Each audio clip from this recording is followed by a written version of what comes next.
မင်္ဂလာပါရှင်ကြောက်စိမ့်လက်ကောက်ကိုစစ်ကပ်ပါပြီးတော့စိမ့်စိမ့်လေးတွေကလူကျင်နေဆိုတော့ဒီမှာလန်စိမ့်လေးမှတခွင်ပြပေးမယ်နော်စိုက်ကကြတော့55 စိုက်ပါသူက55စိုက်ကိုဒီမှာစစ်ကပ်မှာနော်ဒီမှာစစ်ကပ်သူရဲ့စစ်ကပ်ပါnatural ဂျေတိုက်တိုက်အေးပါနော်ဘာမှပြပြင်ထားခြင်းမရှိပါဘူးသူရဲ့ color လည်း green အစိမ့်ထွက်ထားပေးတာပေါ့နော်ဒီလိုလေးပါတကွင်းလုံးခြုံကြည့်လဲအကုန်လုံးအစိမ့်နော်သူကအစိမ့်ပဲ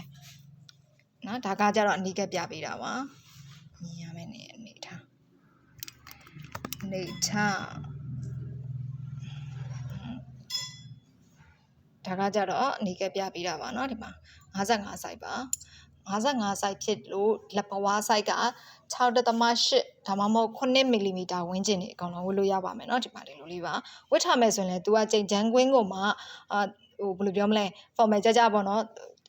ဒီကြိမ်ချမ်းနဲ့အရန်အကြီးလည်းမဟုတ်အရန်အသေးလည်းမဟုတ်ဘူးအဲ့လိုပုံစံမျိုးလေးနဲ့เนาะဒီမှာဒီလိုလေးပါအရန်ကိုလာတဲ့ခွင်းလေးပါเนาะဈေးလုံးလေးကတော့4 သိန်းချက်ပါစစ်ကပ်ပါပြီးသားပါเนาะကြောက်စိမ့်စစ်ကပ်ပါပြီးသားပါမမီတစ်ချက်ထိုးပြပေးမယ်เนาะ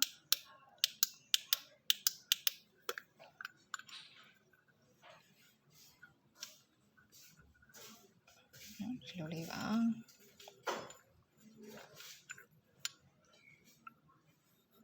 စိမ့်မယ်เนาะ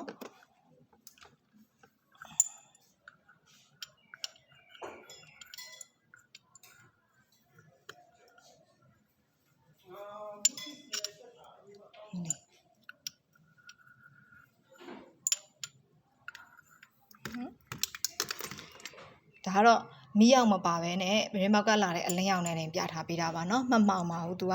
အစိမ့်ပါ4 သိန်းချက်ပါရှင်ဒါလေးကိုမှားကျင်နေဆိုရင် Viber နံပါတ်695239699ဆက်သွယ်မှာလို့ရပါတယ်ရှင်တကယ်လို့အခုပြတဲ့လက်ကောက်ကလေးကကိုယ့်ရဲ့လက်ဆိုင်နဲ့ကိုက်ညီမှုမရှိဘူးဆိုရင်လည်းဒီလိုမျိုးလေးတွေမှာ site စုံ